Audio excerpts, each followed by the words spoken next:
Hi மக்களே, welcome my channel. இன்றைக்கி நம்ம பார்க்க போகிறது ஒரு முக்கியமான 5 விஷயங்க.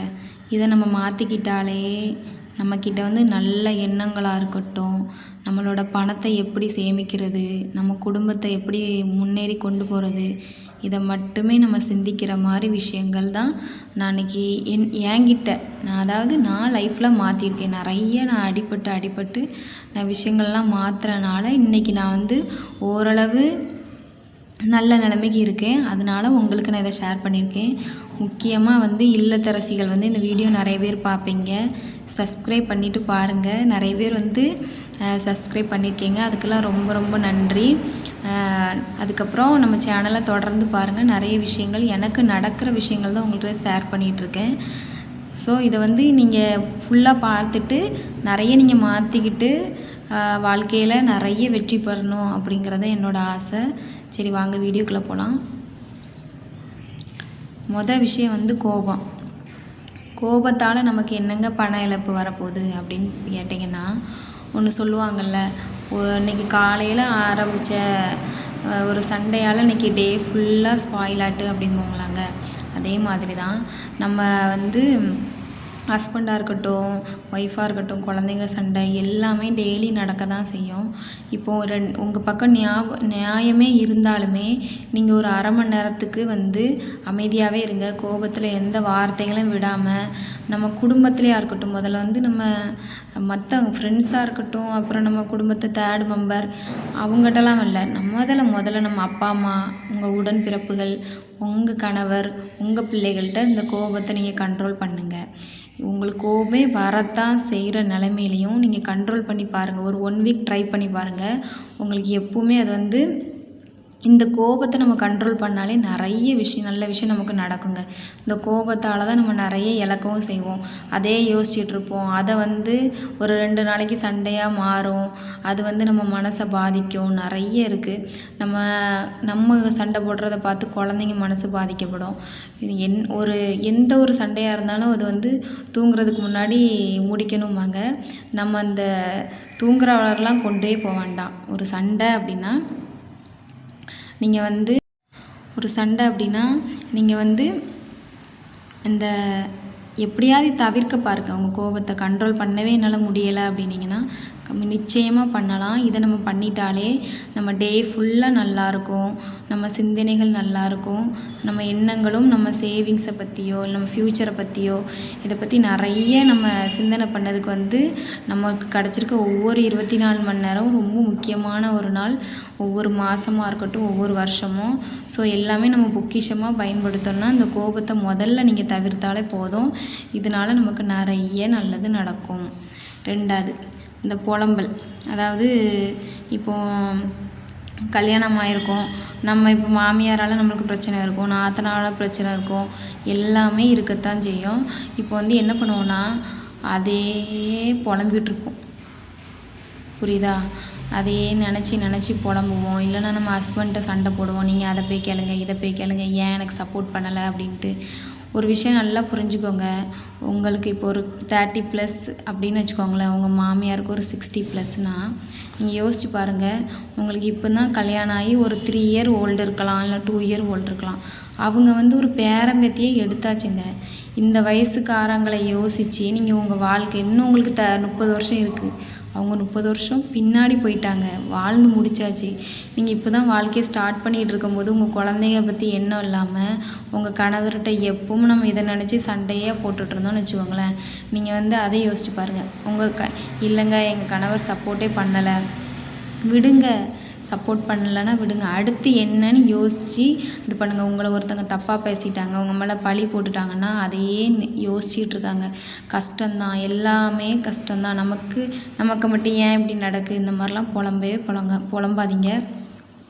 ஒரு விஷயம் உங்களுக்கு நடந்துட்டு அதிலேருந்து நீங்கள் நியாயத்தை புரிஞ்சுக்கிட்டாங்க அப்படின்னா ஓகே, புரியற மாதிரி நடிக்காங்க அப்படின்னா அவங்ககிட்ட நியாயப்படுத்தணும்னு உங்களே நீங்கள் இழக்காதீங்க. நீங்கள் வந்து அந்த இடத்துலேருந்து ஒன்று தூர வாங்க, இல்லைன்னா அவங்கள வந்து எல்லாத்துலேருந்து தள்ளி நின்றுங்க. அவங்க உங்களை தள்ளி வச்சிட்டாங்கன்னா நீங்கள் 10 அடி தள்ளி நின்றுங்க. அதே நினச்சி புலம்புறதுனால மாதக்கணக்கில் நம்ம உட்காந்து தூக்கம் போய் அழுகிறது, சந்தோஷம் போய் நம்ம குழந்தைங்களை கவனிக்காமல் ஹஸ்பண்ட் கிட்ட கருத்து வேறுபாடு, அடுத்தவங்களால முதல்ல நம்ம ஃபேமிலிக்குள்ளே சண்டை வந்துட்டாலே அது வந்து நம்ம உறவை தாங்க பாதிக்கும். இதனால என்னங்க எனக்கு சேவிங்ஸில் ப்ராப்ளம்னா கண்டிப்பாக ப்ராப்ளம் தான். ஒரு அண்டர்ஸ்டாண்டிங்கே இல்லாமல் நம்ம இதையே நினச்சி புலம்பிகிட்டு இருக்கோன்னா அவங்க அங்கே வாழ்ந்துட்டு தான் இருப்பாங்க நல்லபடியாக. ஆனால் நீங்கள் தான் அவங்களே நினச்சி புலம்பி என்னென்னா மாதக்கணக்கில் நீங்கள் இந்த வருஷத்தில் பாதி நாள் இழந்துருவீங்க. எந்த ஒரு குழந்தைங்க பற்றி எண்ணமும் இல்லாமல் எந்த சேவிங்ஸும் இல்லாமல் இருப்பீங்க.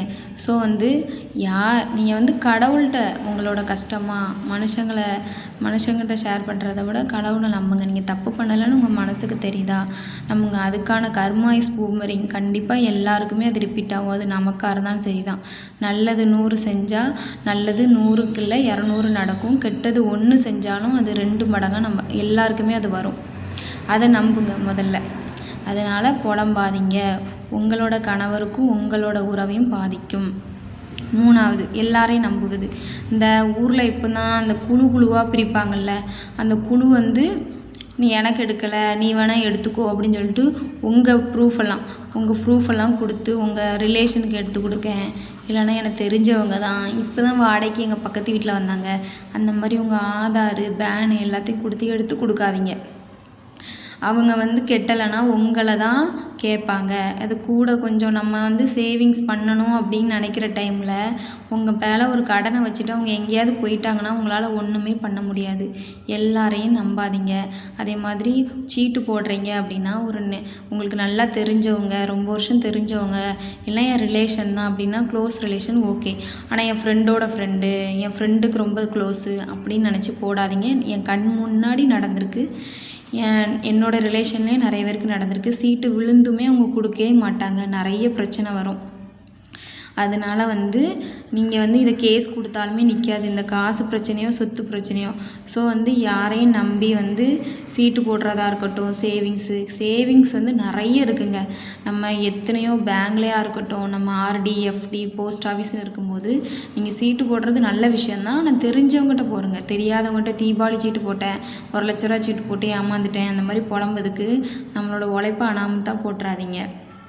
அதே மாதிரி எல்லாரையும் நம்பி வந்து நம்மளோட ஃபீலிங்ஸை ஷேர் பண்ணுறது அது ரொம்ப ரொம்ப ரொம்ப தப்பு. நான் அவங்களுக்கு வந்து உங்களோட கவலை புரிஞ்சுதுன்னா ஓகே. புரியாமல் உங்களோட கதையை மட்டும் கேட்டுட்டு அவங்க வந்து ஒரு 10 பேர்கிட்ட ஷேர் பண்ணுறாங்க அப்படின்னா அதில் உங்களுக்கு எந்த ஒரு யூஸுமே இல்லை. முதல்ல உங்களுக்கு வந்து அவங்கக்கிட்ட சொல்லி எதுவுமே நடக்க போகிறதில்ல. அடுத்த ஸ்டெப் நம்ம எடுத்து வச்சா மட்டும்தான் எதுனாலும் நடக்கும். ஓகேவா? அதனால வந்து என்ன அப்படி பண்ணிட்டாங்க, இப்படி பண்ணிட்டாங்க, அவங்க அப்படி இவங்க இப்படி அப்படின்னு பேசாதீங்க. இன்னொருத்தங்க கதையுமே நீங்கள் ஜட்ஜ் பண்ணி பேசாதீங்க. ஒவ்வொருத்தங்க வீட்லேயுமே ஒவ்வொரு கதை இருக்கும். அது தெரியாமல் அவங்க சொன்னாங்கன்னு நம்பி இன்னொருத்தங்களை நீங்கள் பேசாதீங்க. நம்ம என்ன பேசினாலும் அதுக்கான பதில் இந்த யூனிவர்ஸ் நம்மளுக்கு திருப்பி கொடுக்கும். அதனால் இன்றைக்கி ஒருத்தங்க வீட்டில் தப்பு நடந்திருக்கலாம். ஒரு பையன் ஒரு பொண்ணு ஏதோ ஒரு சின்ன காதல் விஷயமா இருக்கலாம், இல்லைன்னா ஒரு கடன் விஷயமா இருக்கலாம், எந்த விஷயமா இருக்கட்டுங்க. ஏதாவது ஒன்று நடந்து நம்ம அதை உட்காந்து பேசிகிட்டு இருந்தோன்னா நாளைக்கு நமக்கும் பசங்க இருக்காங்க, அந்த கர்மா வந்து நமக்கும் வரும். ஸோ யாரை பற்றியும் பேசாதீங்க. உங்களை பற்றி யோசிங்க, உங்கள் குழந்தைங்கள பற்றி யோசிங்க. யாரையும் அவ்வளோ சீக்கிரத்தில் நம்ப வேண்டாம். இந்த காசு விஷயத்தமாக இருக்கட்டும், குழு வாங்கி கொடுக்கேன், அப்புறம் வந்து லோன் வாங்கி கொடுக்குறேன், அந்த மாதிரி சாட்சி கையெழுத்து போடுறேன், எதுக்குமே போய் மாட்டிக்காதீங்க. அடுத்து வந்து 4வது, தேவை ஆசை. அதாவது நம்ம ஒரு பொருள் வாங்கணும் அப்படிங்கிறது எல்லாருக்குமே எல்லாமே ஒரு தேவையான விஷயமாக தான் இருக்கும். ஆனால் தேவை ஆசைங்கிறது இன்னொரு விஷயம் இருக்குங்க. இப்போ நம்ம வீட்டில் வந்து எக்ஸாம்பிளுக்கு ஒரு தொடப்பம் இருக்குன்னா அந்த தொடப்பம் வந்து நல்லா இருக்குது அப்படின்னா ஓகே. இல்லை அது ரொம்பவே மோசமாயிட்டுங்க, அதை வச்சு ஒரு யூஸும் இல்லைன்னா நீங்கள் வந்து ஒன்று வாங்குறது தப்பே இல்லை. அது நல்லா இருக்கும்போதே நம்மளுக்கு ஃபேஸ்புக்கில், இன்ஸ்டாகிராம்லலாம் இப்போ ஒரு ஆட் வந்துச்சு அப்படின்னா அதை பார்த்துட்டு இது வாங்கினா இது ரொம்ப ஈஸியாக இருக்கும், நம்ம இதை வாங்கலாம், இது வந்து குனிஞ்சிட்டு நம்ம பெருக்கிற மாதிரி இருக்குது, இது நின்றுட்டே பெருக்கலாம் அப்படின்னு நீங்கள் இன்னொன்று இருக்கும்போதே இன்னொன்று போய் வாங்கினீங்கன்னா அது வந்து ஆசை. இது வந்து எக்ஸ்ட்ரான செலவுகளை தான் உங்களுக்கு வந்து தரும். ஓகேவா? இது வந்து சேமிப்பே உங்களுக்கு தராது. நமக்குன்னு ஒரு பொருள் வாங்க போகிறீங்கன்னா ஒரு தடவைக்கு 100 தடவை வந்து நானும் யோசனை பண்ணுங்கள். ஒரு பொருள் அத்தியாவசியம்னா அதை வாங்குங்க, தப்பே இல்லை. ஆனால் வந்து நம்ம ஒரு பழம் வாங்க போகிறோம், நம்ம குழந்தைங்களுக்கு ஏதாவது ஒரு மற்றபடி ஏதாவது வாங்க போகிறோம், நம்ம ஸ்டேஷ்னரி ஐட்டம் வாங்க போகிறோம், அது எல்லாமே நீடு தான். ஆனால் நம்ம வந்து எக்ஸ்ட்ரா இப்போ வந்து ஒரு கிச்சன் ஐட்டம்ஸ்லாம் நம்மகிட்ட நல்லாவே இருக்கும். ஆனால் வந்து நம்ம ஒரு மீஷோலையோ இல்லை ஃப்ளிப்கார்ட்லேயோ பார்த்துட்டு இதுக்கு வாங்கியே ஆகணும்னு வாங்குகிறோம்ல, அது வந்து ஆசை, அனாவசியமான செலவு. அதை வந்து மாற்றிக்கோங்க. ஒரு தடவைக்கு 4 தடவை யோசிங்க, இந்த காசு இருந்தால் வேறு என்ன பண்ணலான்ட்டு.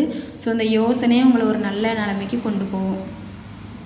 5வது, வாழ்க்கையை திட்டமிடுதல்.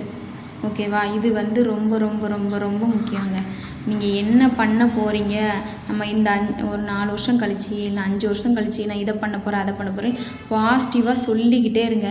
நான் வீடு இப்படி தான் கட்டுவேன், நான் பூஜை ரூம் இப்படி தான் வைப்பேன், நான் இப்படி தான் வேலைக்கு போவேன், நான் இவ்வளோ சேமிப்பு பண்ணிடுவேன், இந்த நெக்லஸ் வாங்கியே தீருவேன், இந்த வளையல் நான் போட்டே தீருவேன் அப்படின்னு நீங்கள் பாசிட்டிவாக பேசிக்கிட்டே இருங்க. அந்த உங்கள் மனசில் நீங்கள் பேச பேச பேச பேச அது இந்த யூனிவர்ஸ் வந்து உங்கள் பக்கத்தில் கொண்டு வந்து சேர்த்துருங்க. நம்ம வார்த்தைகளுக்கு நிறைய சக்தி இருக்குது. அது மட்டும் இல்லை, அதை பற்றி நம்ம நினைக்கிறதா இருக்கட்டும், அந்த நினைப்பே உங்களை வந்து ஒரு நல்ல தூண்டுகோலாக மாறி உங்களை ஏதாவது ஒரு செயல்படுத்த விடும். ஒரு வேலைக்கு போகிறதா இருக்கட்டும், இல்லைனா வீட்டிலேருந்து ஒரு பிஸ்னஸ் பண்ணுறதா இருக்கட்டும், ஏதாவது உங்களுக்கு பண்ணதுக்கான தூண்டுதல் அதுதான். அந்த எண்ணம் மட்டும்தான் ஓடும். மற்றபடி இந்த பக்கத்து வீடு நம்மளை அவன் சொல்லிட்டான் இவன் சொல்லிட்டான்னு அந்த எண்ணமே ஓடாது. நீங்கள் இதை யோசிச்சுட்டே இருந்தீங்கன்னா அந்த திட்டமிடுதல் ரொம்ப முக்கியம். இன்னொரு ரொம்ப ரொம்ப முக்கியமான விஷயம் வந்து இந்த திட்டமிடுதலை யார்கிட்டையுமே சொல்லாதீங்க, யாரையும் நம்பி. ஒரு விஷயம் நீங்கள் வாங்க போகிறீங்க, ஒரு ஜுவல்ஸாக இருக்கட்டும், ஒரு சின்ன காயினாக இருக்கட்டும், ஒரு லேண்டாக இருக்கட்டும், எதுனாலும் சரி, உங்கள் ஹஸ்பண்ட் ஒய்ஃபு இல்லை எங்கள் அத்தை மாமா எல்லாருமே நாங்கள் ஒரு ஃபேமிலியாக இருக்கோம்னா ஓகே, உங்கள் ஃபேமிலிக்குள்ளே ஓகே. அதையும் தாண்டி யாருக்கிட்டேயுமே நான் வந்து அதை பண்ண போகிறேன், இதை பண்ண போகிறேன், அந்த வேலை தேடிட்டு இருக்கேன், இந்த வேலைக்கு நான் போயிடுவேன், எதை பற்றியுமே நீங்கள் ஷேர் பண்ணாதீங்க. நீங்கள் வாங்கியுமே சொல்லணும் காட்டணுங்கிற எந்த அவசியமே இல்லை. எதுவுமே நம்மகிட்ட வந்து நிரந்தரம் கிடையாது. நம்ம இன்றைக்கி வந்து நம்ம எவ்வளோ சேவ் பண்ணிடுறோமோ, எவ்வளோ நம்ம வந்து சேவ் பண்ணி வச்சுருக்கோம், அது மட்டும்தான் நமக்கு நிரந்தரம். ஓகேவா? ஸோ வந்து யார்கிட்டையுமே நம்ம காட்டணும், நம்ம வந்து இதை பண்ணிட்டோன்னு ஜெயிச்சிட்டோன்னு நம்ம சொல்லணும்னு எந்த அவசியமே இல்லை. உங்களை வழியில் நீங்கள் பாட்டுக்கு போயிட்டே இருந்தீங்கன்னா என்றைக்குமே உங்களுக்கு வந்து வெற்றி தான். ஸோ இந்த ரூல்ஸை வந்து கண்டிப்பாக ஃபாலோ பண்ணி பாருங்கள். ரொம்ப ரொம்ப ஈஸியான ஸ்டெப்பு தான். ஆனால் வந்து நீங்கள் யோசித்து ஃபாலோ பண்ணி பாருங்கள், ரொம்பவே யூஸ்ஃபுல்லாக இருக்கும். ரொம்ப ரொம்ப நன்றி வீடியோ ஃபுல்லாக பார்த்ததுக்கு. கண்டிப்பாக சப்ஸ்கிரைப் பண்ணுவீங்கன்னு நம்புகிறேன். ஓகே, பாய்.